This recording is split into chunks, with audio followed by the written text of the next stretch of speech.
I'm like, what is this? We first met Amy Anderson in December of 2020, right in the middle of the pandemic.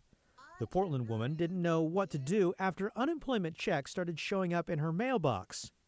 Dozens of them. Each letter listed her home address with somebody else's name. They're coming in almost every day, at least 2 or 3 at a time. At the time, the Oregon Employment Department, which doles out unemployment benefits, warned anyone who received the suspicious letters to file a fraud report, then return the envelopes by clearly writing fraudulent on them, which Amy did. So you sent these letters back. I sent these letters back. You figured that was the end of it? I figured that was the end of it. And the state would resolve the situation? And the state would resolve the situation and I would receive no more mail. But in July? I just opened the mail and I went, oh my God. Nearly 4 years later, Amy received some more letters addressed to the same people at her home address. I don't know any of these people. I don't even know how they got my address. One of the letters was from the Oregon Employment Department looking to collect overpayments from the unemployment insurance program. The other from U.S. Bank explaining benefits added to a debit card hadn't been used.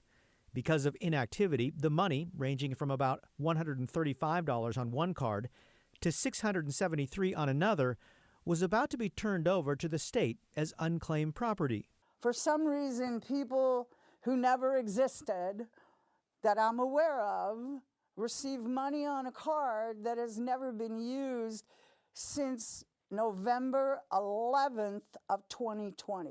During the pandemic, the government expanded unemployment benefits to help those who lost their jobs.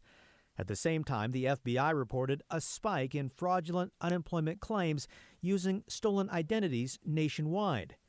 In Oregon, the state's unemployment department paid out more than $24 million in fraudulent claims in 2020, the first 10 months of the pandemic. Now, I do understand that COVID put us all in a real dilemma, that we couldn't do a lot while we were all on lockdown, but there's been 3 years in between. Amy says she warned the state about the fraud, sent the letters back clearly marked as fraud, and yet the state continued to send her letters, and the money is still just sitting there. It's never been recovered. I was assured by the individual I talked to it would be taken care of back in December of 2020. In response, the Oregon Employment Department issued a written statement explaining some collection letters tied to pandemic-era fraudulent claims were sent out in error. We believe this to have been a small number of letters, adding, "We have not found any instances where benefit payments were sent out after the claim was flagged for fraud." The agency couldn't explain why fraudulent benefits are still sitting with U.S. Bank, except to say it pursues collection of fraudulently paid benefits.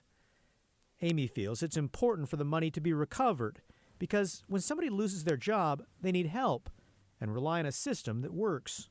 And the fact I got more mail 4 years later with my address and their name makes me really concerned.